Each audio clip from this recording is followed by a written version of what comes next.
Today I'm gonna do a detailed analysis, verse by verse, of Gimme Shelter by the Rolling Stones. If you don't know the song, there's a link here in the description for you to listen to it. At first I'm gonna comment just the lyrics, then I'm gonna bring some additional information and we'll see what else we can think about the lyrics. If you want more videos about the Rolling Stones, give this video a like and let me know in the comments below what should be the next lyrics analyzed.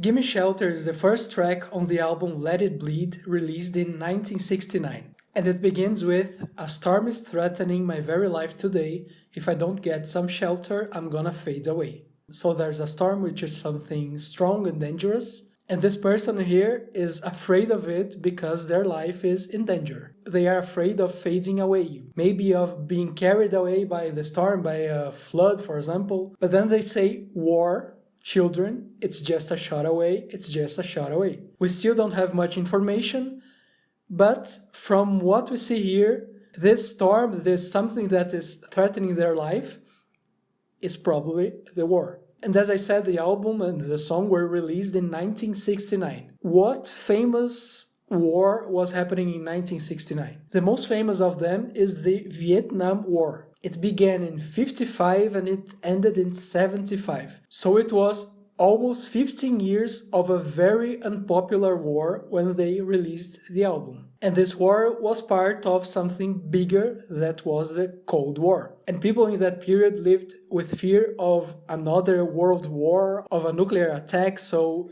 this fear that is shown here was very common in that period. So the flood is probably the war, and fade away is probably to die because of the war. It's just a shot away means that the war can happen suddenly at any time. Then, see the fire is sweeping our very street today.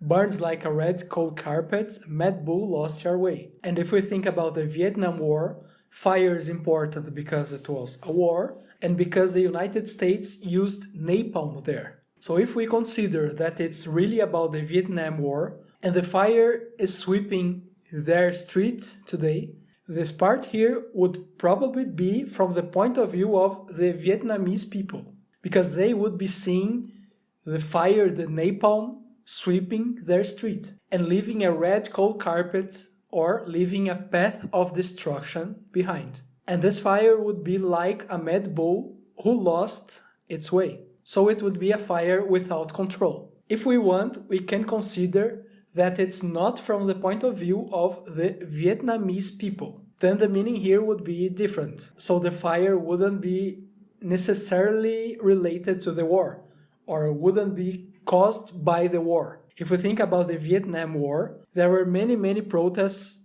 in the United States and around the world. But in the United States specifically, what was happening at the same time was the civil rights movement. So it was a period of unrest, of agitation. There were many protests, many people on the streets, and some or many of these protests involved fire. People burned things.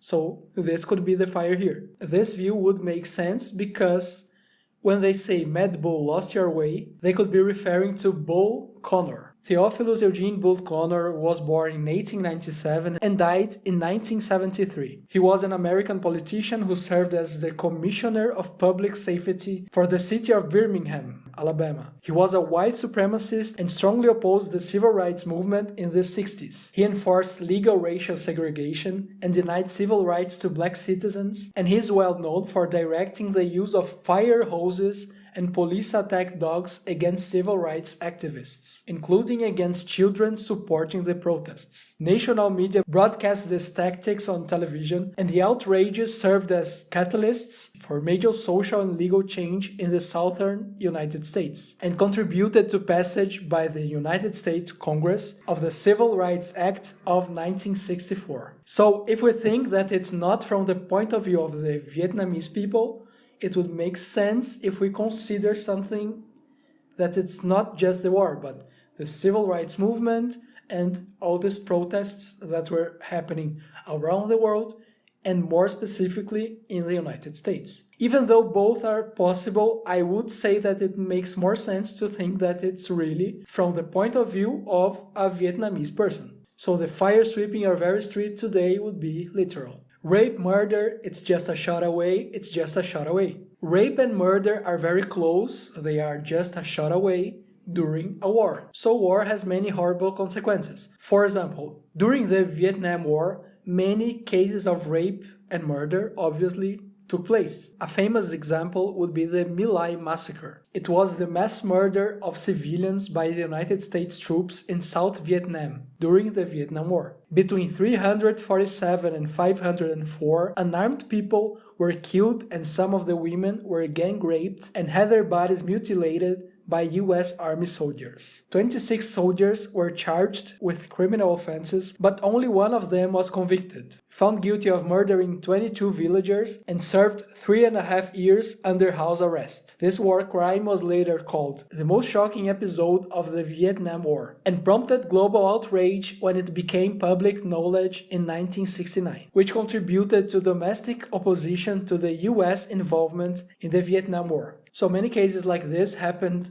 during the Vietnam War and during many other wars. That's why rape, murder, it's just a shot away. Then, the flood is threatening my very life today. Flood means that it already rained and it's after the storm. But when we consider the Vietnam War, flood is something important. Because during the war there were many floods, but something else happened too. It was the Operation Popeye, which was a chemical weather modification program conducted by the US Air Force during the Vietnam War. Its goal was to increase rainfall in some areas so that the enemy military supply trucks couldn't use roads. The rain would soften road surfaces, cause landslides along roadways, and wash out river crossings. So the natural floods were a problem, were life-threatening, but the Operation Popeye was also a risk factor. It was one more thing that was threatening the lives of the Vietnamese people. That's why the lyrical speaker here is afraid. Again, the flood is threatening my very life today. Gimme shelter or I'm gonna fade away. So at first they say, if I don't get some shelter, I'm gonna fade away. But here they are pleading, gimme shelter or I'm gonna fade away.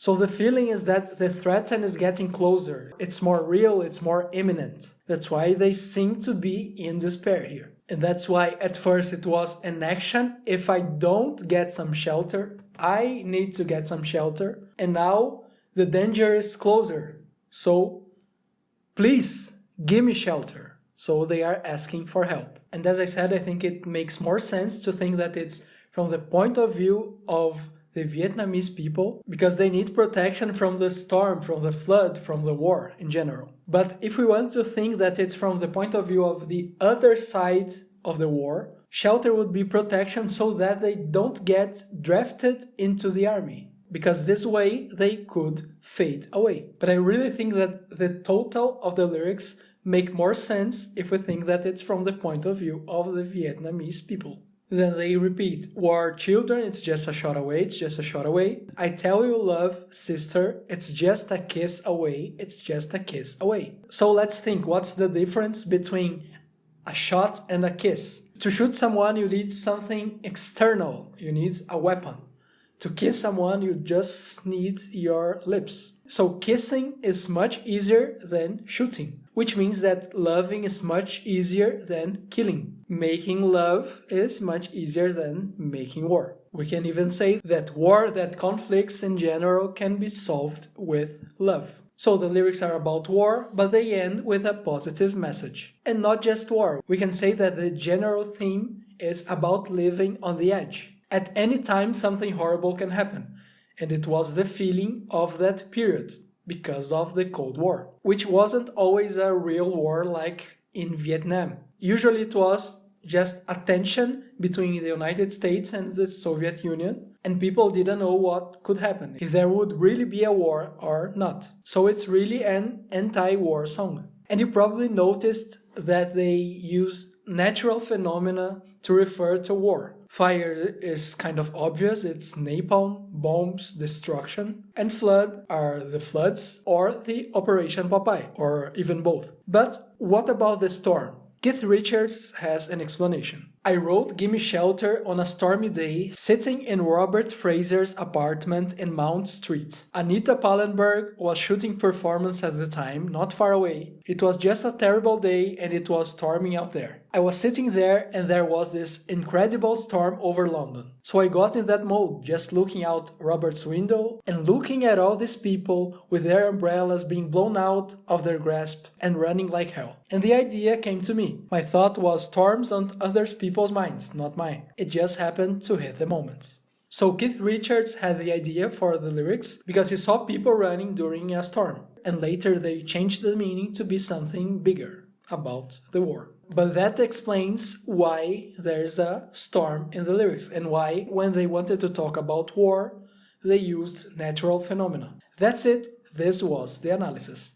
If you liked this video, give it a like so it can spread to more people who like the Rolling Stones. You can watch more videos like this in the playlist in the comment fixed below or in the description of the video. And let me know in the comments below what should be the next lyrics analyzed. If you would like to support my work here, you can subscribe and consider becoming a patron. With just $1, it would help me a lot to keep doing more videos like this. That's it, thanks for watching, and ciao!